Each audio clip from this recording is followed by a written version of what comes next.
ও মামা, তোমার কত বছর বয়সে বিয়ে হয়েছিল? 18, আর বাবা? 22। আমার তো 23 বছর বয়স। না না, আমি শুধু হিসাব করছি। পালিয়ে গেছে, পালাবে না তো কি করবে? 22-23 বছর মেয়েকে যদি ঘরে বসিয়ে রাখে। জানিস, আমারও একটা বান্ধবী আছে, তারও না 23 বছর বয়স। তার মা বাবা এমন ভাব দেখায় মনে হয় তার 12-13 বছর বয়স। ও মা শুনো, হ্যাঁ ক। জানো আমার না একটা ছাত্রীর বিয়ে হয়ে গেছে। হ্যাঁ, ভালো কথা তো।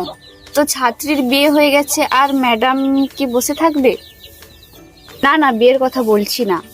জানো, অমিত কাকুর মেয়েকে না দেখতে আসছিল, তাকে 101 টাকা দিয়ে গেছে। তার 15 বছর বয়সে বিয়ে ঠিক করা ছিল, 19 বছর বয়সে বিয়ে হবে তার।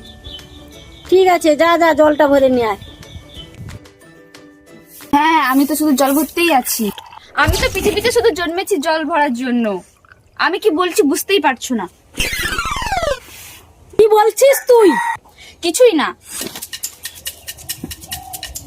হ্যালো গুগল, আমাকে না বাড়ি থেকে বিয়ে দিচ্ছে না, কি করে একটু বিয়ে করব বলো তো?